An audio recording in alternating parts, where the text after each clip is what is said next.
Thank you all for being here. We only got one item. It's not even on. Okay.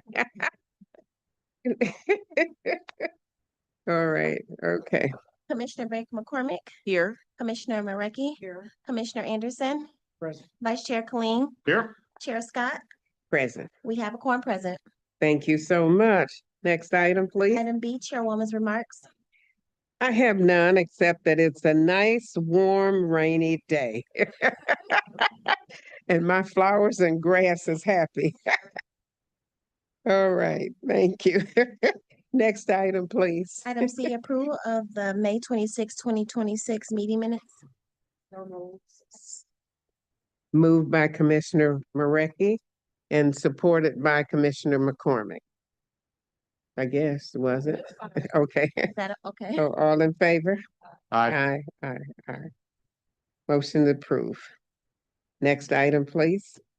Item D, unfinished business. There is none listed. Moving to item E under new business number 1, requesting commission approval of amendment number 1 to a no-cost cooperative operational agreement with Wayne County Healthy Communities. Okay, is there anyone want to speak on this? Hi, good afternoon. Good afternoon. Dr. We knew it was real important to have this meeting today. Yes, short and sweet, right? Yeah. Dr. Sheth, Chief Medical Officer for Wayne County Health, Human and Veteran Services. This is an extension to an agreement that we have with our FQHC, our federally qualified health center, Wayne County Healthy Communities. It's the board that this agreement is with, the FQHC board. As you know, that we are the co-applicant with the FQHC on the HRSA grant that funds the operations for our federally qualified health center. And this is the agreement that kind of outlines that relationship. And I'm here with us is Javar, who can talk a little bit more about that. Introduce himself. All right. Good afternoon, Javar Jackson, CEO, Wayne County Healthy Community. So as Dr. Sheff mentioned, this is an extension of our current 3-year cooperative agreement. HRSA has effectively changed the terms of the notice of award that we receive through the county. It used to be a 3-year agreement, now it's a 4-year. And so we are just having an opportunity to work through this additional year. There's been no funding change for that period. And so it's really a static operation at this point. All right. Well, very good. Any questions? Commissioner Colleen? Thank you, Madam Chair. And I fully support our FQHCs. We need more. But I did want to know, Mr. Jackson, Michiganders are starting to lose their Medicaid, and there's more to come on that. Is there any way that our FQHCs can respond to that? Good question. Yeah. Yeah, so HR 1 has effectively caused multiple challenges around Medicaid enrollment. The biggest issue is around education because HR 1 is the big beautiful bill. Well, I don't want to call it beautiful, but no, but I'm just so everybody knows what we're talking about here. It has positioned folks who are Medicaid eligible that their eligibility changes monthly. And so in the state of Michigan, we have seen close to 20,000 people a month lose coverage because of not re-enrolling. And so what we've done as FQHCs, part of the FQHC Council in the state of Michigan, including the state PCA, we've deployed community health workers, including our health center, to help educate our patients on the need to re-enroll for their coverages. We've deployed street teams, including go to community health centers. We've been into community fairs. We've also worked with other constituents to help re-educate folks who are rolling off of Medicaid coverage. And that 20,000 or so a month, which will be accelerating later this year, given the provisions of HR 1. Do we know who those people are that have lost? Not just your own people, but yes. So it's public data. When I say public data, it's data that we can get as contracted with managed care companies. And so every month we'll know who is falling off within that 30-day period. And so we try to send out correspondence, whether it's through email, through a mail system, or calls, to educate folks within that 30-day period that their eligibility will change. I will say eligibility has multiple layers. One is obviously if you've timed out. The other is if you aged out. And so some folks have aged out from the Medicaid coverage and now are eligible for Medicare. And so there's still that level of education that needs to happen at that point of transition. And we've tried to be diligent. I know that some health centers have tried to do multiple, innovative ways to reach out, but really it's your opportunity as the person covered. You have to orchestrate getting your coverages back active. And so we try to empower our folks to understand that. And I bet a good percentage of those 20,000 a month for now don't know. They Correct. just know they've lost their. Do we have any capacity to reach out to those folks in our area to say, hey, come by. We can help you with, whatever the updates are that you need to do or to find out why, and attract more people to our FQHCs. So I will just add to that, I think you are raising a very important point. And what is coming down the road around the corner is the work requirements, right? That will be the big windfall for state of Michigan, and Wayne County is positioned to be the most significantly impacted by that because of just the population that is a Medicaid beneficiary currently. And so we are working alongside our state. The state is going to be releasing their kind of plan for this. The feds just released kind of their protocol around guidelines around this, I think just last week. So we're awaiting an update from the state in terms of how they're going to organize state of Michigan response to this, because I think the goal that we have along with our state partners is that that the least number as possible fall off the Medicaid rolls that would be eligible otherwise. And so we are positioned nicely because we have an FQHC to really become the home for many of these patients. So certain number of individuals will no longer be eligible, so they'll be uninsured. And so that is one of the core purposes of an FQHC, right? To provide care for those who don't qualify for any other type of health insurance. But also what Mr. Jackson spoke to that the FQHC is already doing is really that education and awareness of like, hey, this is going to come in the mail. We have to submit this. Let us help you. Let us navigate. And so we are going to work alongside partners to really, our goal, unfortunately, many people will fall off, but we want to try to make the impact as least as possible. And kind of with your collaborative work with the state, will the state be able to provide some resources to you for this? We have not heard yet, but we're hopeful that there will be some resources, whether it's tools and, that we're all speaking the same message, that our community health workers and other folks doing engagement are all giving the same clear instructions. So we are hopeful that we'll receive some resources, but also we're just positioned to help support our health system partners who are really going to be at the forefront of this and, due to feel the most significant blow, to really support them in their work. Will the state legislature have to weigh in on this, or will this all be done within MDHHS? I do think the state legislator will have to weigh in, and I believe those discussions are happening right now with the budget and whatnot at the state level. But, we're just trying to stay in tune with what's happening, monitor and track so we can stay ahead of it. Okay. All right. Well, All right. Thank you. Really helpful. Commissioner Mareki and then Commissioner Anderson. Thank you. So the 20,000 people that just didn't sign up, and you're trying to re-educate them now if they can find out if they're eligible, but they have to re-sign up themselves. I mean, they have to take the ball in their court at one point. So do you have any idea of the 20,000 that fell off and didn't sign up? What percentage of those would probably continue to qualify? I can find out that answer. It just changes curious. kind of monthly in terms of, because of the variation of how you fall off, whether it's aged out versus if you transition because you're no longer eligible. But we try to attempt to ensure at least a third of those consistently are reached out. Again, outreach is a challenge because some folks are nomadic. We don't know where they are. They change addresses, they change contact information. So it can ebb and flow at a given time. Okay, but if someone from that 20,000 people that didn't sign up realize they could sign up, they can come back and Correct. sign up. Okay, all right, thank you. All right, thank you.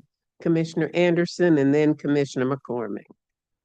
I just wanted to ask if there's been any attempt to reach out to local cable stations and communities and maybe do a program for people to make them aware of this, that this is happening and they need to sign up again or come in. Because I would think these are free. I mean, they're out there, a source of being able to transmit information, as well as maybe having someone, the spokesperson, come out and speak at a council meeting. And because don't underestimate how many people will watch those things to get information, and that's their source of information in a lot of cases. So I would just highly recommend that that you put together an effort to get out to the local communities. I wanted to ask about Inkster. City of Inkster had they have a medical facility there in Inkster. I'm not sure if it's the same qualification or the same title as the as the one in I believe it's Hamtramck and Wayne, and because I think there's probably a lot of people in need in that community that should be able to access the information and talk to someone at one of the facilities. And like I said, I don't think it's the same as the other two, but it's very, very important. And I think even the staff there, I don't know how much communications there's been with them to try to assist in getting the word out. That's all. So Western Wayne is that health center that's in Inkster. Mhm. And as I mentioned, we have a FQHC council that includes all 13 FQHCs in the Out Wayne and Detroit communities, and where everyone is supporting one another because we're all feeling the challenges.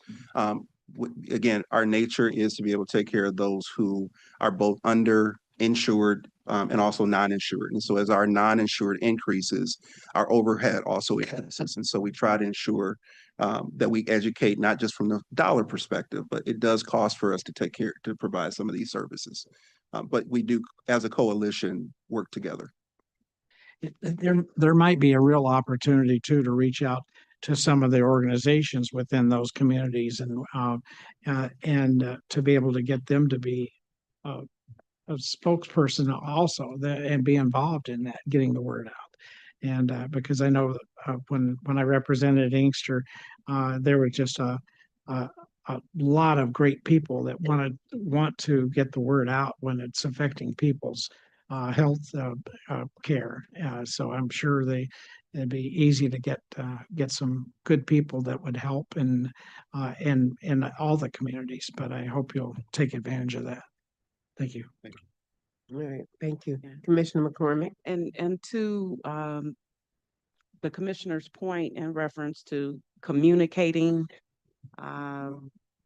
what's happening with Medicaid care, aging out, all of those questions that maybe folks don't really understand fully.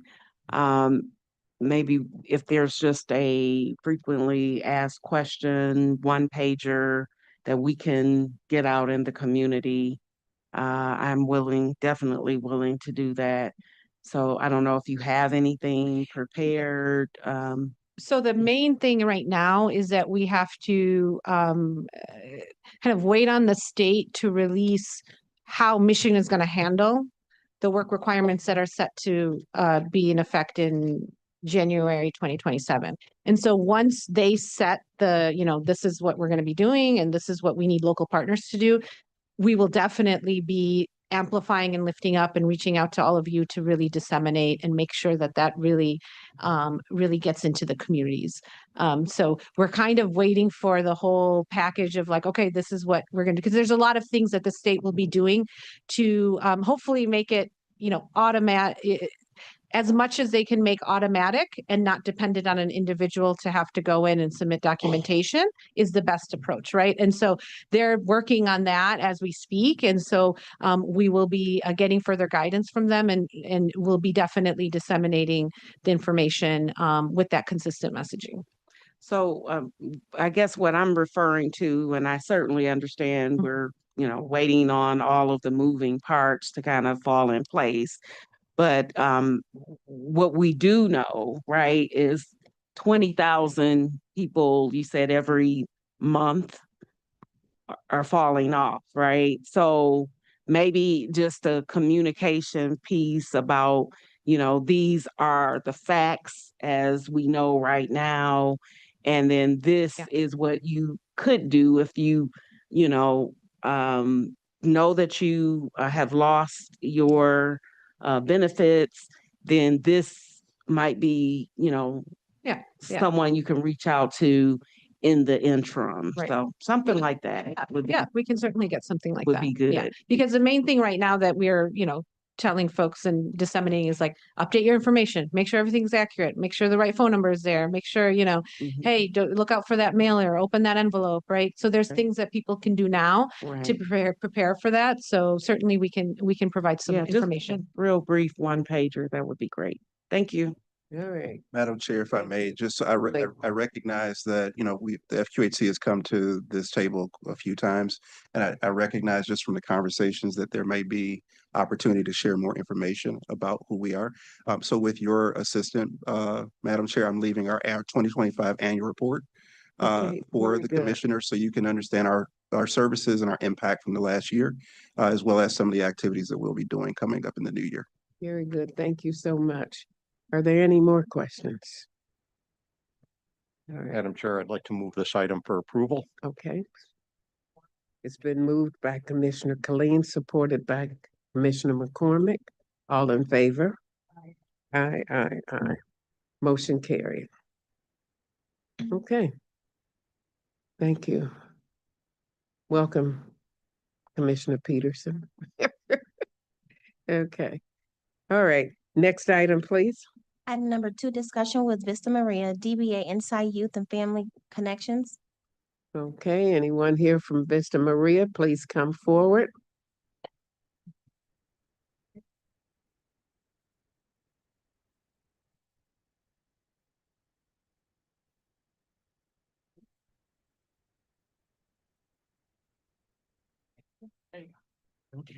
Thank you.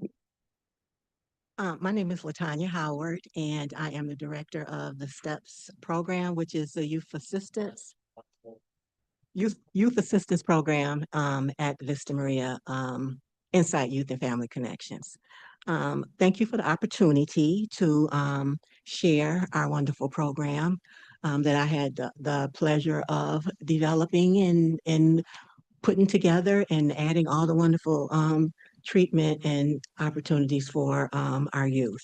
STEP is program, skills, training, opportunity, progress, and support. Vista Maria was founded in 1883 by the Sisters of the Good Shepherd and has been a cornerstone of Michigan's child welfare system, serving tens and thousands of youth and families through residential mental health treatment, foster care, adoption, and transitional living. On April 1st of 2025, Vista Maria officially merged with Insight Youth and Family Connections, formerly Star Vista, a Detroit-based leader in juvenile justice, community-based youth programming. This merger brings together Vista Maria's behavioral health and child welfare expertise and Insight Youth and Family Connections' deep experience in diversion, case management, school engagement, and workforce readiness. Now operating in one entity, this partnership enhances our collective capacity to serve over 700 youth and families across the state of Michigan each year, with Wayne County being our largest service area. The STEPS program is a prevention and diversion initiative designed to support youth who are at risk of entering the juvenile justice system. We began our youth assistance program this year in February. We went through a series of trainings. We trained the staff. We learned all the necessary paperwork and all of that we needed to do for the JAS system. And I would say proudly that we had a very high score on our most recent audit. Our goal is to intervene early, strengthen families, build positive connections, and to help young people become productive members of community. Our program services youth and their families in the following zip codes: 48219, 48223, 48227, 48228, 48238, 48125, 48127. And our program is currently located at 17405 Lasher Road, and I'm proud to say that is our new building. Many youth face significant barriers, including poverty, family instability, academic challenges, substance use exposure, negative peer influences, behavioral and mental health concerns. With intervention, these challenges can lead to involvement with the juvenile system. The STEPS program addresses these issues before they escalate. The program services ages 10 to 17 and their families throughout Wayne County. Participants are typically referred through the schools, parents, guardians, community organizations, law enforcement, juvenile court, and social service agencies. The focus is on youth who would benefit from support, accountability, mentorship, positive development opportunities rather than formal court involvement. The STEPS program utilizes 4 evidence-informed care paths: changing risky behavior, which is life skills development, positive decision-making, building healthy relationships; aggression and conflict through anger management, conflict resolution, and anti-bullying interventions. Substance use is prevention education. Education and vocational development is truancy intervention, academic support, and career readiness workforce development. These pathways allow us to tailor services to each youth based on their individual needs. The program follows a high fidelity work wraparound model that places youth and families at the center of planning and decision-making, which includes individual counseling, family support, group intervention, crisis planning, mentoring, educational assistance, and community-based activities. Youth participate in weekly counseling sessions, and they also have group programming. Weekly counseling provided in the home, and group programming is provided at our office. Most parents bring the youth to programming, or if they absolutely need transportation, we are in partnership with Traverse Transportation Company, who will bring the youth to our facility and take them back home. Or if they're coming from school, they can also be picked up from school and taken home after group is over. STEPS offers comprehensive continuum of services, including mentoring, family wraparound support, workforce development, financial literacy, academic tutoring, peer mediation, life skills development. Together, these services address both immediate needs and long-term success. Some of our outcomes includes successful program completion rate. We're looking at 80%, 80% connection to community support services, 80% reduction in reentry into the juvenile system, a sustained employment and educational. We require that the youth give us report cards so we can make sure that they're doing well in school. If not, then we offer in-school intervention. These outcomes help ensure accountability and demonstrate impact. By supporting youth before they enter the juvenile justice system, we strengthen families, improve education outcomes, increase community safety, and reduce long-term public cost. So that is pretty much our STEPS program. Is it any questions? How are you funded? We are currently funded through the county with our YAP contract. And I also have a out-of-school time grant that we use to service youth in the schools. We are currently, we were currently working at Vista Meadows Academy, and we are looking forward to working in a Detroit school in the fall. Okay. How was those zip codes selected? That is our care management organization's division throughout Wayne County. So that those are the zip codes that are currently provided to us, and then we just kept the same zip codes. Okay, So usually when I get a YAP client, they are referred and they are within those same zip codes. very good. Okay. Commissioner McCormick and then Commissioner Peterson. Thank you, Madam Chair. So you're located in my district, so I'm very familiar with the location and insight. One of the, I think you answered the question. You said that there was one school that you're in Vista Meadows Academy currently, Mhm. but you're looking to expand in the fall. Exactly. Yes. Is that just to one additional school, or are you looking? We're looking to get as many as we can, but I Okay. just said we need to get in Detroit. So if we Right. can get more than one, we will be, Uh-huh. during the summer, actually presenting the program. Okay, and so are you soliciting schools, or do they have to come to you and ask you for your services in the schools? How do you match up with the school? Usually we solicit, and that's by going out and giving a presentation, passing out our flyers and things like that. For me, then I would have a connection with the principal, Right. and hopefully, our services kind of match. Okay. We need to actually match what we do in terms of what the Their school needs. provides and their needs. Okay. And then hopefully it is a match, and then hopefully we can get into a Okay, Detroit because school. yeah, CMA is right down. Oh, the street. yeah, yeah. Yeah, so I would think that they would want you there. Okay. So just a suggestion I'll reach out to CMA. My CMA. son actually graduated from there.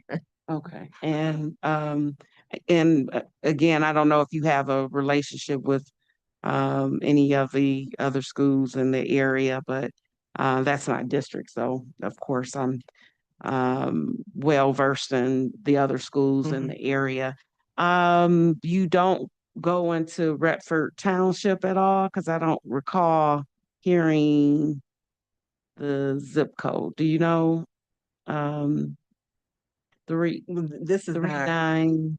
those are 4 our, like our basic zip codes, but if we get a referral in Okay. any other zip code, as Mhm. long as, we're not stepping on other care management organizations, areas, or, if we got all these areas that we're assigned to, as long as, we're not, I get in it. another service area, then we would be more than happy to take anybody who we get a referral from.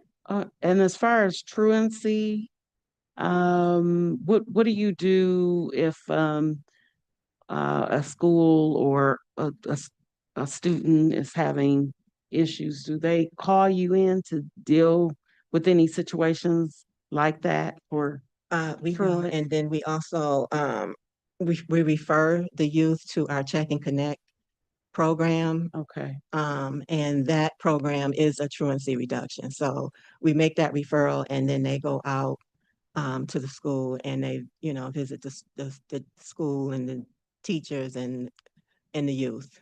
Okay. One last question. As far as support for the family as a whole, what does that look like? I know you said you support, but When the what youth, that mean? when the youth is referred, I assign our family service specialists to that family. And they go out and they do an initial visit. And we, make additional assessments on that youth. And we go out every week. Mm, So we are meeting the youth in their environment. So we're kind of seeing what's going on, what kind of needs or interventions the youth would require. If they need more intervention like a therapist, then we would refer to DWIN. So we have resources that we would put in place for those youth if they are struggling within the home. Okay, but is it support for the family, like for the parents there, or is it mainly It's just both. It's you do both. have It's resources? support for both. Okay. Mhm. And then how long does the weekly visits go on? If you said you visit weekly. We usually are in the home for an hour, so it just depends if they are a right track youth, then we're in for 90 days. 90, And okay. if it's a prevention youth, which means that the referrals come from, again, the schools, the court, the parents call, and they ask for help. They say they're having problems with their youth, and then we would refer. So at that point, that is the prevention program, and that program is 6 to 9 months. Okay. Thank you. Thank you for what you do. All right, thank you. Commissioner Peterson Mayberry. Thank you, Madam Chair. And so my colleague was going down the road that I was going as well with the school system. So I know an MOU has to be on file. And so the referrals that the schools make, we talked about CMA, and I know that's like a, application school. Mhm. But in terms of the referrals, and you may not have this, where are the largest referrals coming from? Because if schools are referring, then there's a population of students that are needing the services more than others, and they may be laser focused in certain areas, but not other areas. So I heard all of the zip codes. Mhm. So, and you may not have that, but if you could provide that, that would be helpful for me as well, because some of those zip codes are outside of the commissioner's area. So Mhm. I'd be curious to know where, and then finding out what are some of the similarities in terms of the students that are being referred. Absentee was mentioned, Mhm. but I don't know if you're also tracking like behavior. So back in the day, we used to call it citizenship, but it's not Right. that now, right? But their behavior in terms of a person in the program, and it's almost like a controlled group Mhm. versus students who are not in the program, so that you have these testimonials and these success stories for the bandwidth to expand. So Okay. if you can just provide the schools. Well, basically, in terms of the behavioral part, Mhm. I would say that most of the youth that have been referred to us has really been because of fighting. So we know that it's an increase in, fighting and for some reason with our youth. And we immediately put those kids in an anger management Mhm. group. But we see a lot of kids come in the group that maybe have fought another kid in the group. Yeah. And so, we have to put safety plans in Mhm. place so they're not fighting while they're in Mhm. our facility. So I would say that just not getting along with their parents and the fighting is really what I assessed as the Mhm. main reason so Yes, far ma'am. for So you're referral. offering support around that, but even to my colleague's point, is there something that the families are strongly encouraged, because there are adults who could also use that conflict resolution training that true. you're doing. That's true. And so if the young people are learning it, but going back home to the That family, is so so true. That is so true. what does That is that so look true. like for the family support to say that these are also classes that Right. we So want the parents what to we take? do is we try to let the parents know that it's a family situation. Mhm. It's not just a situation where you can just blame it on the youth, right? And if the youth is willing to work with us and the staff, and if the parents is not willing, then it's not really a high success rate that Yeah, way. it's not sustainable. So what we try to do is encourage family therapy with the therapist. Sometimes the parents are resistant to that because they just was, they want to just blame everything on the youth. Mhm. They don't want to listen. So I just want them removed. So we just try to do everything we can to support the parents and the youth in terms of maybe they might need something additional more than what we can do. Offer. And then our wraparound process, maybe they need more, Yeah. therapy or whatever Okay. to get to the root cause of actually what is going on. If it's a serious situation where the kid is just not listening to the parent. Thank you, Madam Chair. We can get those. Anyone else? Okay. Well, thank you so much Mhm. for coming and sharing. Okay. I do have flyers I can leave on the table regarding our program, just in case you need it.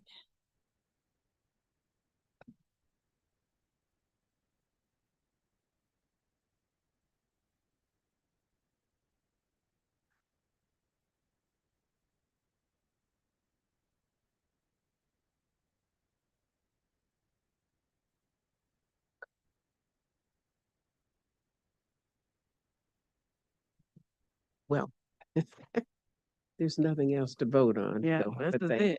Yeah. Yeah. Okay. Okay. All right.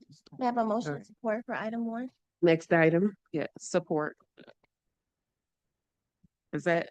Well, No, I made th- the there was, motion? this Oh, I was just thought a you said- discussion. Discussion. Oh, We okay. didn't have a motion and support for item number 1. We, We did? we I'm did. sorry. Okay. Okay, so we are on to item F, such other matters as may be properly submitted before the committee. That's right. I did.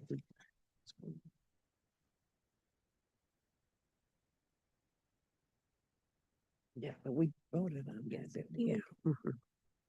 Okay. The other two, okay, next item. Such other matters as may be properly submitted before the committee. I don't know of any. Next item. Item G, public comment. Is there anyone on Zoom or on the phone? There is no one on Zoom. Okay. Is there anyone in the audience wishes to make a statement? Anyone in the audience? All right, thank you very much. Next item. Item F, adjournment, H. Item H, adjournment. Okay, okay, it's been moved and